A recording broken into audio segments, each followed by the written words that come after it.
Welcome back to Datacenter Changemakers Denmark, live from Datacenter Forum Copenhagen.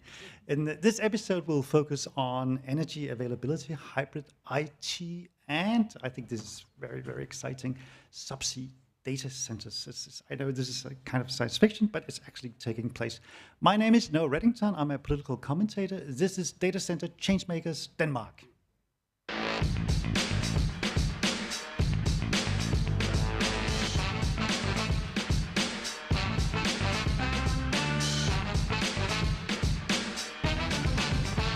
So let's dive into our first topic, energy availability and investment.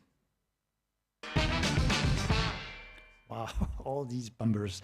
Data center markets across North America and mainland Europe increasingly face a significant challenge to growth and future investment.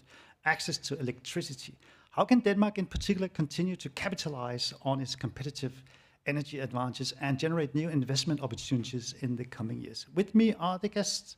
Scott Roots from DC Byte, welcome. And Maria Flora Middelbo Andersen from Real.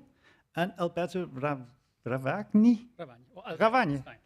Alberto from easier. Thank you so much, Alberto. Net Zero Innovation Hub for Data Centers. Scott, could you give us an overview of the Danish energy system? What are the main characteristics and what sets it apart from the other Nordic and European countries? I think it's renewable or the nature of it being so renewable is very attractive to much of Europe and the rest of the world, really. Its capabilities in wind especially is of great benefit to the stability of the grid here, which is a very, very solid grid. I think is in the 5 or 6 nines in terms of availability of its uptime. That being said, it's comparable to your neighbours here in Denmark, and the renewables, again, as I said, are, I suppose, its key drivers. When we're starting to look at data centres, looking at investing, having renewable energy is a massive advantage in terms of EED and ESG commitments that they're going to have to be making. So if it's provable and traceable that energy is coming from a clean source, if we will, is of huge benefits in terms of energy reduction commitments and corporate and social responsibilities. So in short, you say that we in Denmark, we should be happy about our windy weather? Absolutely, yeah. Celebrate the windy days. I think that's a very interesting point of view today, exactly. Scott, do you see any looming bottlenecks in the near future? Grid congestions, for instance, or regions that can't handle the IA loads? Not at the present, no. We're seeing that there's fairly good availability and time to market, and time of getting power connections to developments is relatively good, which makes, again, the Danish data center market a really interesting and attractive proposition, because much of Europe, as we've seen, there have been some very large and long, well-publicized delays in getting large-scale power to sites. You know, there's a couple of big prime examples being in and around Frankfurt and London, where there are either delays in substation developments or even governments pausing new data center developments, as we saw in Amsterdam a couple of years ago, which has now been lifted. But you know, we're seeing governments around the world place these moratoriums on data center developments, especially. Data centers now are on most, if not all, government agendas when it comes to power commitments and how much power they're using. You know, being probably getting close to double digits of percentage terms in terms of how much power is being used or where the power is going, I should say. Thank you so much, Scott. Maria Flora, welcome to you as well. Can you just briefly explain what Real does and what sets you apart from the competition? Yes, I would love to do that. So Real is an electricity provider, and we specialize in helping customers decarbonizing their electricity consumption. And I think data centers is an extremely interesting use case when we talk about how we procure energy. So I can't help but entering this conversation from a sustainability professional background. So one thing is how much renewable energy is already here, but also when is it here? And as you are speaking to as well, Scott, when we make sure that new demand comes into the market, how can we meet this new demand with carbon-free energy? And not just absolutely, but also close to where it's consumed and when it's consumed. So like the rest of us, you just love data centers. Absolutely. Absolutely. Thank you so much. Alberto, on to more innovation. About a year ago, Net Zero Innovation Hub for Data Centers was launched. It's a collaboration between companies. Who's involved and with what goals was it founded? Thank you. The Net Zero Innovation Hub was founded by, we have hyperscalers like Microsoft and Google. We have a co-location company like Datacenter, and we have solution providers, Vertiv and Schneider and Danfoss. And as you have noticed, they are competitors. And they came together to not to be competitors. We are the place to go to collaborate in a new, let's say, in a new approach to innovation. Because there is a gap in innovation in data centers. If you look at the investment that went in the past 5 years on the chip and in the software on the chip, those are billions. And many, many billions, it will go into trillions. And if you compare with the innovation, the investments which went into the infrastructure around and the whole supply chain serving the servers where all this happens, there is definitely a gap. There is not enough scale, not enough investment, and not enough speed for innovation. And our initiative is aim to fill this gap and to accelerate innovation. Alberto, I think that a trained economist, she would be very scared to hear that competitors are cooperating. Yes. Yes. They are cooperating, and there is nothing to be scared about when they cooperate. And the way that we are cooperating is like this. First, we decide which are the topics where cooperation is more, leads to a result easier and let's say it's more fruitful, more efficient than doing things by themselves. And I give some examples. Of course, there are some legal threshold that cannot be. There are some stuff that cannot be decided, cannot be discussed. But when it's a matter of providing enough of de-risking innovation, then working together, this can be done. Perfect. But two of your focus points are grid balancing and clean backup power. In what specific way is the Net Zero Innovation Hub trying to advance these? Mm-hmm. With, especially with power, data center, with their exponential development and growth of power demand. With great power comes great responsibility. And the responsibility of data center towards the community and the grid means that all these, I would say, immense investment as assets that the data center will build, they have to be and they want to be put at the service and connected, integrated into the grid. Typically, it's grid services and providing this kind of support to the local grid. Alberto and Maria Flora, we have to talk about load shifting and frequency regulation and the role data centers can or must play in this. Yes, so back to this increased energy literacy, which is a big topic for me. So how do we actually think about the energy we consume and the energy we buy and think about this in more detail? Here, it matters when we use the energy. So load shifting is a response to what renewable share is available right now, and can we move around certain tasks in order to put less strain on the grid.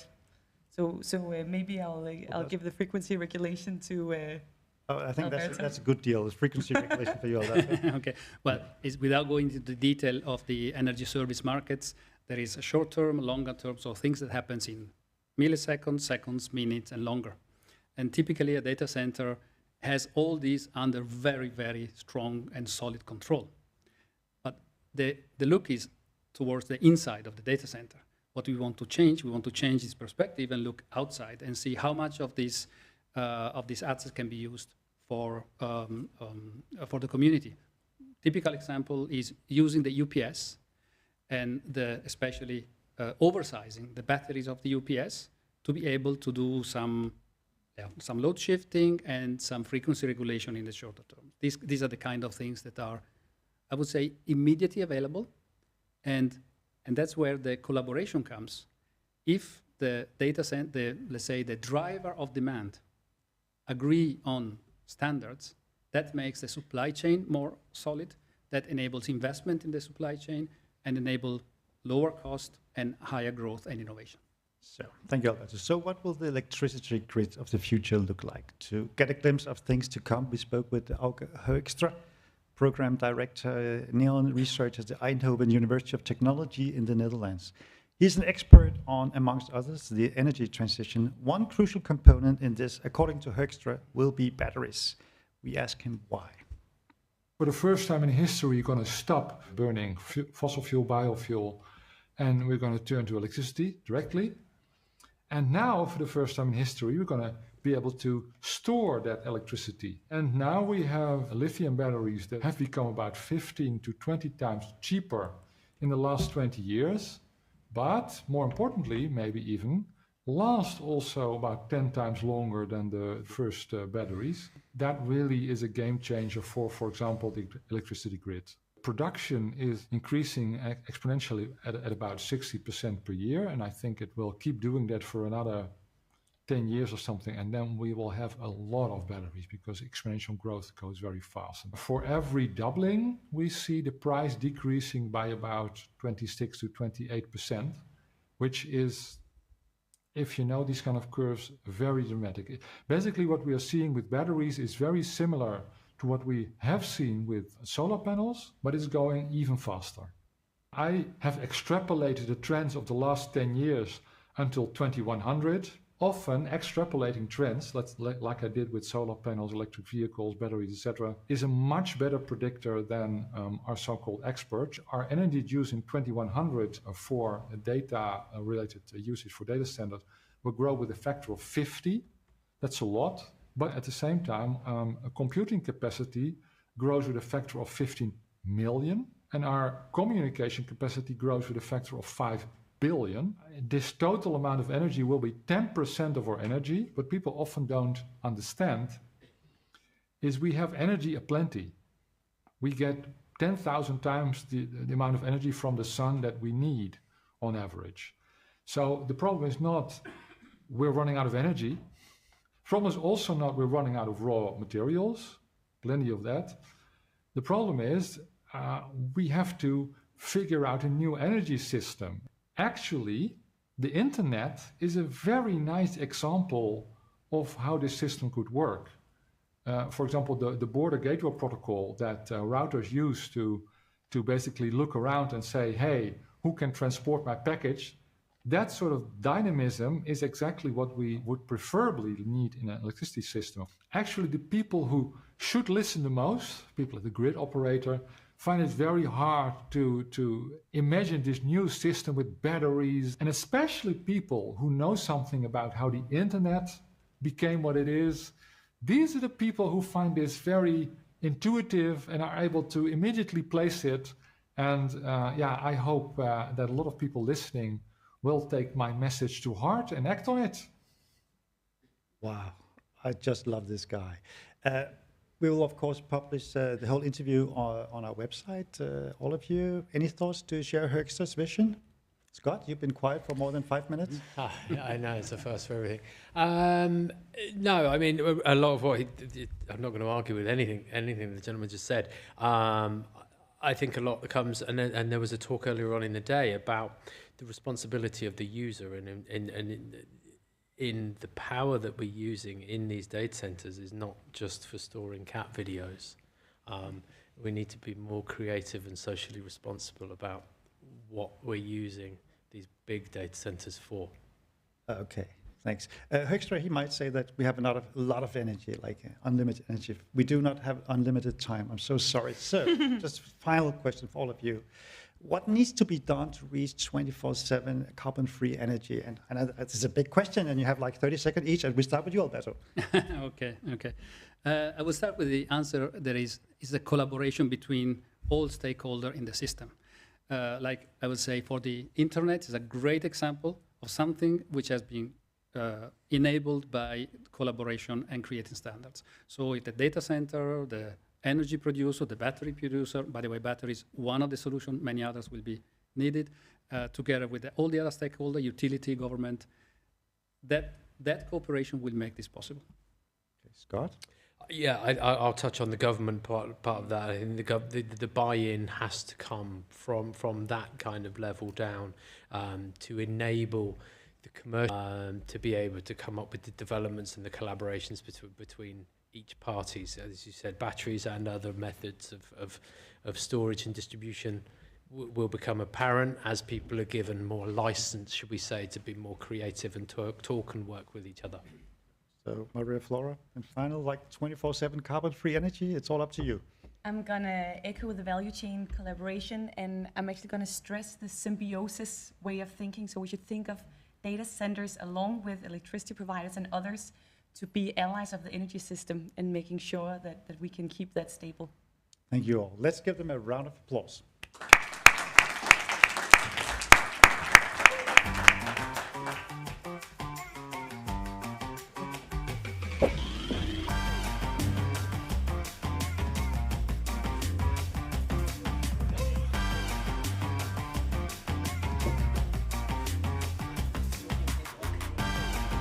Oops, Henrik. It's the video other way. But, yeah.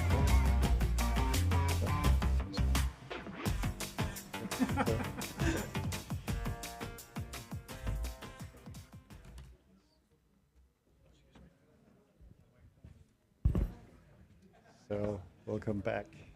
We have all these things happening around us. Yeah. So, but welcome to Morten and Henrik. Thank you. Welcome. Over the next years, a vast majority of infrastructure strategies will integrate a combination of on-premises, co-location, cloud, and edge delivery options. How can IT operators manage the compliance, security, cost, and sustainability considerations of hybrid IT systems? And where exactly do you put your data? A recently announced hybrid collaboration might provide answers. To talk about this collaboration, I have here with me Henrik and Morten. Welcome. Thank you. Thank you. Henrik, for those who don't know, could you give us a very quick introduction of Aven? Yes, I can. Aven is a Danish provider of critical infrastructure. So we run big organizations typically with high compliance demands. And just to start the discussion, which you introduced, is really our touch point is really what you could translate into multi-orchestration. We know that we will have different platforms which need to be operated in a common environment, and that's why we are calling it multi-orchestration. And Morten, could you give us an introduction of Microsoft? No, we don't need that. No. We don't need that. Henrik, who took the initiative at this collaboration? We actually had several discussions about how we could foster this multi-orchestration setup. And from our perspective, it was very important that we could really choose as objective as possible between whatever platform available on the market. And we decided that, especially for Denmark, being a very Danish operator, we saw Microsoft as the ideal partner to build up that community. Well, was this something that customers demanded, or? Yeah, I think we can start by, so Satya Nadella, my CEO, I think he said in 21, the world is hybrid, right?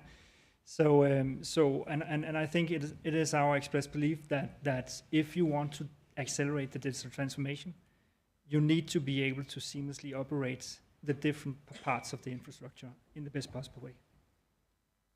Right? Yeah, fully agree. Is there in the community, do you think there is a consensus on what will it say to be hybrid and work in a hybrid context? I think it's something that we're exploring right now, because I think it's now that we have the different parts of the technology that are mature enough to do it in the best possible way. So we can just see now that the CXOs and the board members that I'm discussing digital transformation with, they are very keen on what is the right side of kind of setup that they need to have in order for them to accelerate. So people are not like zooming out when you talk about hybrid IT. For sure not. For sure not. But what we need to get used to is that the normal accounting models is actually changing. So when you do something in a data center, I think many of the people here will know that they use a price multiplied with the quantity they consume. And when we go to the public cloud and the way we use complexity in an application to judge the overhead of administration, that's another model. And that makes the whole environment more changing and more challenging. So it's just very short, both of you. What problems do these hybrid solutions solve? So especially if we're looking at the Danish society, we have issues right now from a compliance perspective, and to really utilize the different parts of the IT system. So, for instance, AI, and even though that we are one of the most digitalized societies, we can see that we are sort of coming behind Finland, UK, Netherlands right now because we're not able to really explore and utilize the new technology in the best possible way. So the hybrid IT is the answer to enhance security, better resilience,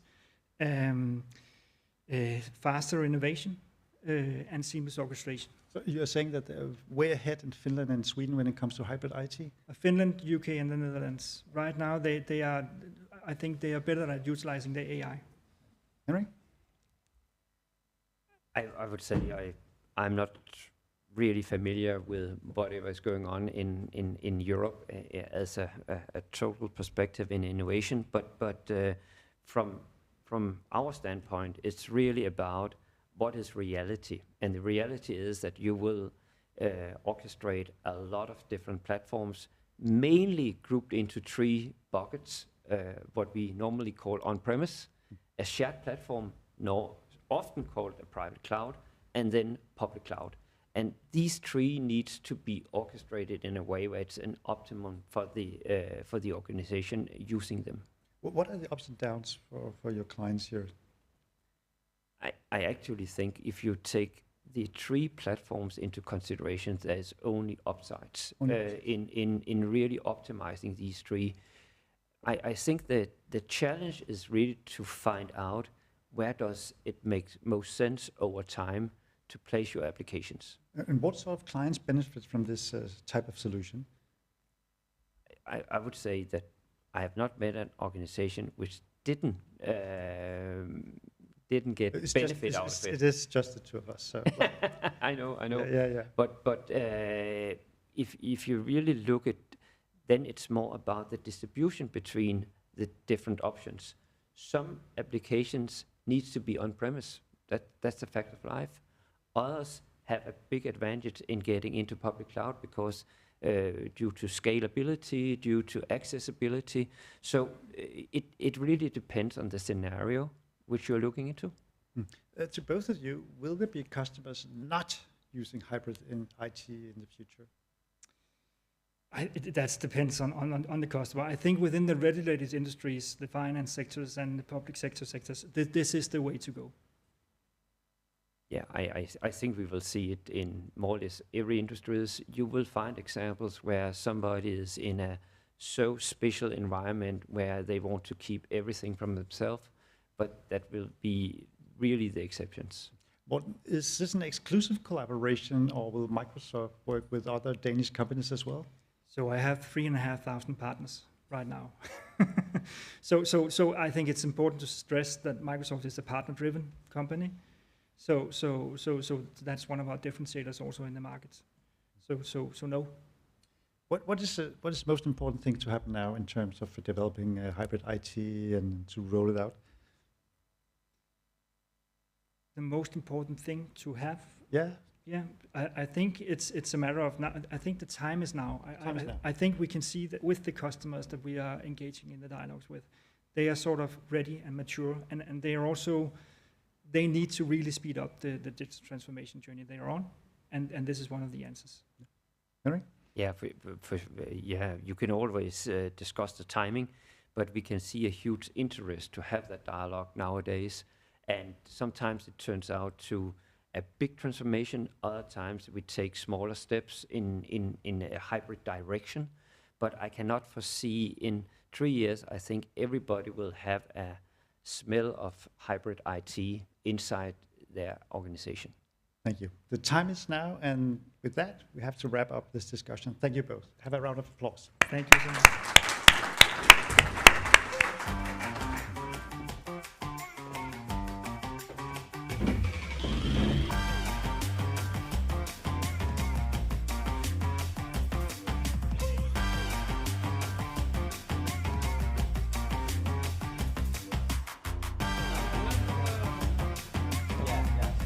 I'll put it.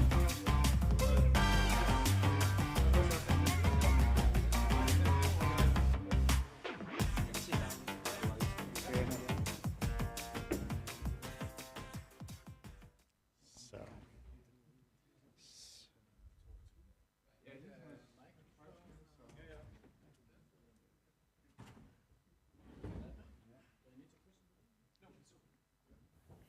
Check. So, welcome back to Data Center Changemakers Denmark. Our last item today involves data centers on the seabed of the North Sea and the Baltic Sea. Could they be an answer to the rising demand for power-hungry AI data centers? Let's find out more from our two new guests. Peter Stensgaard Hansen from Subsea Cloud Partners and Rune Hedegaard from RWE. To introduce the subject, I like to give the floor first to Rune, who will give a short presentation to introduce the subject, followed by Peter. Take it away. Yes, all right, perfect. My name is Rune, and I said I work in an energy group named RWE. If you don't know it, then we are a global energy group involved in what I would call the full value chain of renewables. We do offshore wind, onshore, batteries, solar, green hydrogen, and then we also have a trading and supply function, which is the one I work in, that is focusing on trading and supplying these green products. We are sitting here today in Denmark, and because of that, I think it's relevant that we spend a minute looking at the demand outlook as seen by our state authority, the Danish Energy Agency. They have a fundamental model where they look into how much power is going to be supplied in the time to come, but also how is the demand side of things looking like. And this development they have projected, and this is not just a political fairy tale, this is a fundamental model taking into consideration all sort of economic factors that results in a belief that we will see a doubling of the power demand over the next 10 to 15 years. And that's not because the baseline of the demand is going to increase. That's because demand from 3 new segments that will establish themselves in significant size will hopefully kick off. That is power to X, it's data centers, and then it's this conversion to electric cars. And starting with the power to X segment, hydrogen, green hydrogen, that is not really kicking off yet. We don't know really whether that is going to fly anytime soon, or whether it will be delayed considerable amount of time. Then we have the data center segment, and we are sitting here, and as the gentleman from DC Byte explained, then there's definitely some steps happening in this segment. So that's very positive. So in other words, this demand growth that relies in great extent on your ability to build and scale data centers, and also on your own desire to buy an electric car.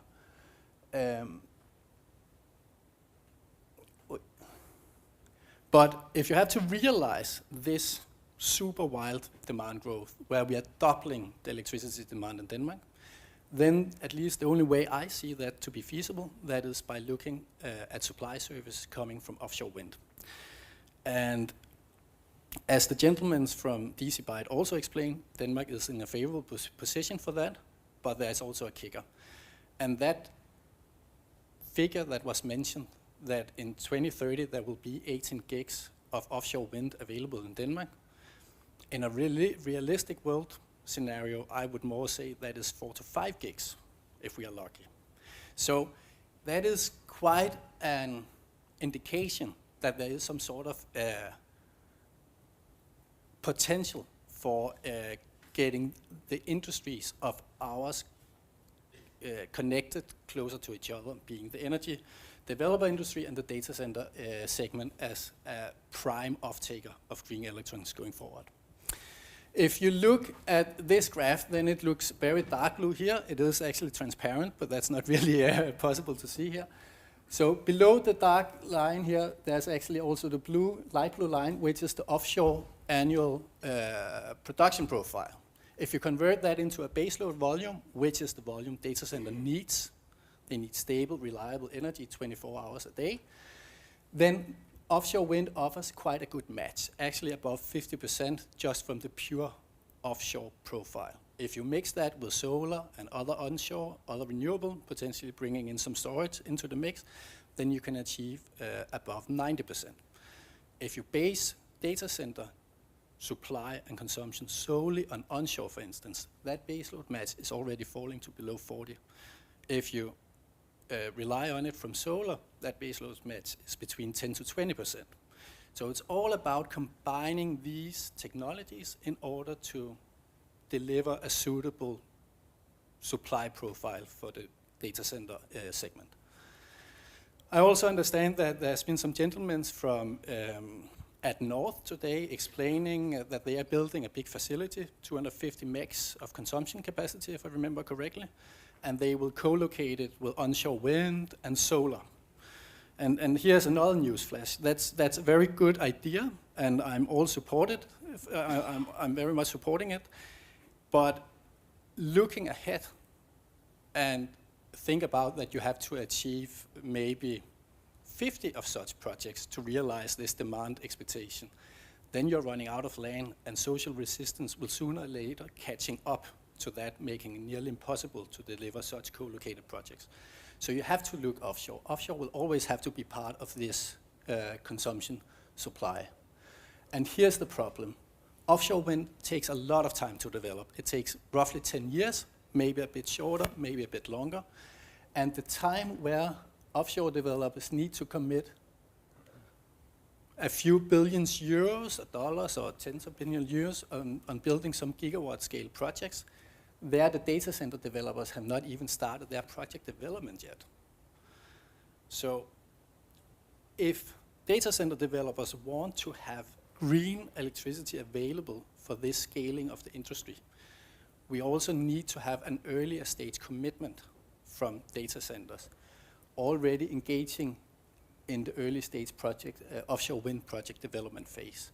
And that could be through with innovations within commercial offtake structures. It could be PPAs, power purchase agreements, that are linked to the actual CapEx related to the offshore wind project. It could be option-alike structures where a data center operators pays a premium to keep development projects going on and can call for an FID potentially. But even more important is that the two industries of ours continue to push the boundaries of innovation, reducing the cost of energy, the levelized cost of energy is increasing, the utilization of GPUs and data centers resulting in a smaller energy demand, figuring out ways to allow for flexibility and shift loading, etc., or also potentially coming up with actual technology advancements and innovation that can make this connection between data centers and offshore wind more likely. And with that in mind, I give the word to Peter, who works in Subsea Cloud Partners, who has such a technology to present. Yeah, thank you, Rune. Rune and I, we used to be industry colleagues. I come from 10 years or so in Ørsted. And then after a while, I understood that instead of creating green electrons, it's about creating green zeros and ones. My name is Peter Stensgaard Hansen, and now today I'm part of what's called Subsea Cloud. We are an American-Norwegian company that are continuing what Microsoft did on the Navig project to build HPC data centers on the seabed. I think we have all heard several talks today about how challenging the energy demand is for Europe. Right? We are going to pass 150 terawatt hours, 1,000 terawatt hours on a global level.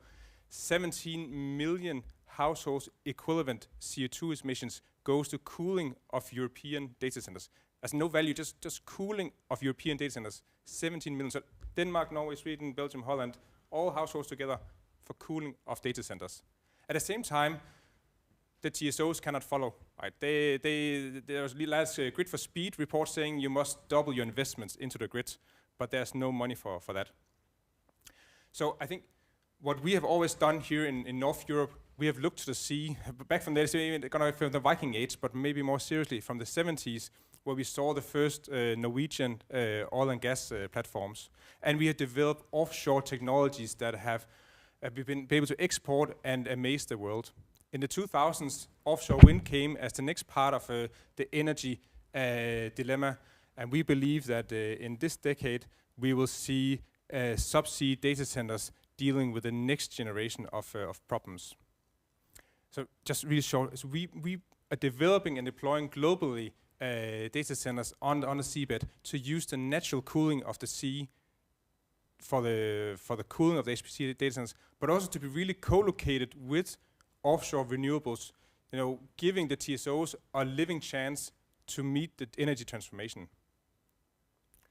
And lastly, we do have a vision to deploy our data centers in the North Sea and the Baltic Sea, and have a chance for Europe to create that Silicon Valley catch-up that Europe so badly needs. Thank you much. Thank you so much. How to turn it off? Many thanks. Please take a seat here, Peter. I just have so many questions. Yeah, we have so little time. No. We have plenty of time for this.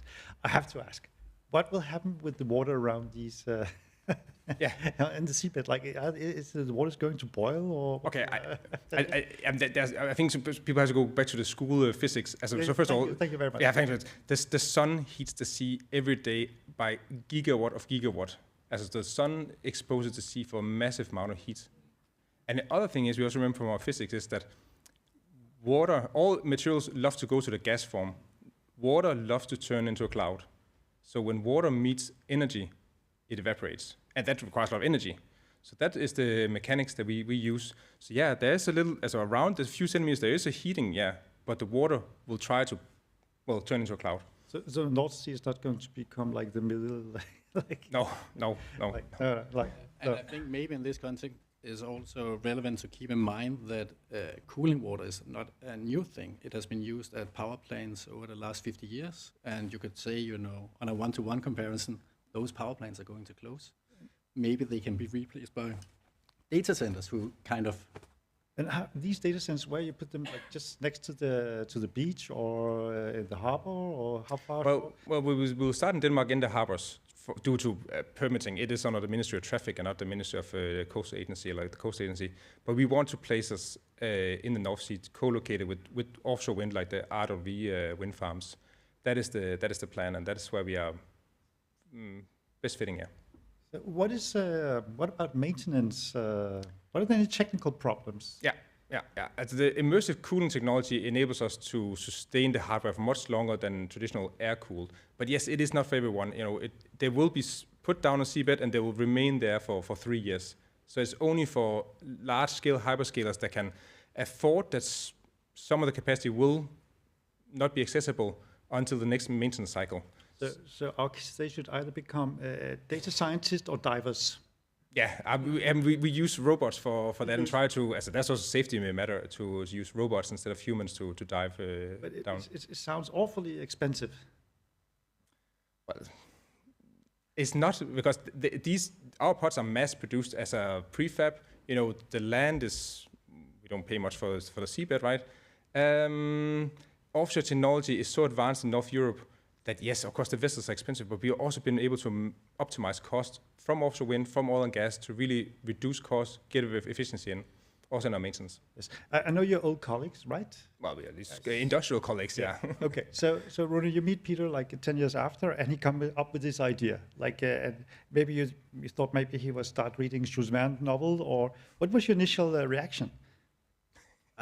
Initiative. You have to understand, I know very little about data centers. It's, I arrived here midday, and half of the content is to say gibberish for me. But in an energy context, it's all about finding solutions for how we bring new green energy to the grid. And data centers can be a big enabler for that. But they are also cost sensitive. They are cost-aware buyers, and they have flexibility to move around, but they can really support the green transition of individual countries. But that was not your initial reaction. No, but I like the idea on the level I understand it, that it enables a significant energy saving from the data center point of view, meaning they have a higher willingness to pay a reflective price for the actual cost of constructing and operating an offshore wind farm, for instance. Peter, what is the status of the project right now? Yeah, so we have deployed our first projects in US and in Southeast Asia, but we are here in deployed ourselves. I've made ourselves, a company in Denmark to start the European journey. It is a more regulatory required area, but also we see with German regulations coming in, it is also where new innovations are being pushed out and created. But yeah, we are about to deploy the first project next year in Denmark. Oh, and can you tell us where it's going to happen in Denmark? Yeah, it's going to be in 2 ports on the west coast. Oh, okay. We'll find out. Not that many of those. So. Where's it taking place in the States? Yeah, it's on the Californian coast, because you see that they have challenge of earthquakes. So actually, by deploying data centers in the sea on the Californian coast, they can actually have data centers close to the cities, while otherwise they have to pull them quite into the land. So this is what our technology offers, that they can actually are earthquake secure. What type of clients are you aiming for? Sorry? What type of clients are you aiming for? Each of our pods can hold a NVIDIA SuperPod.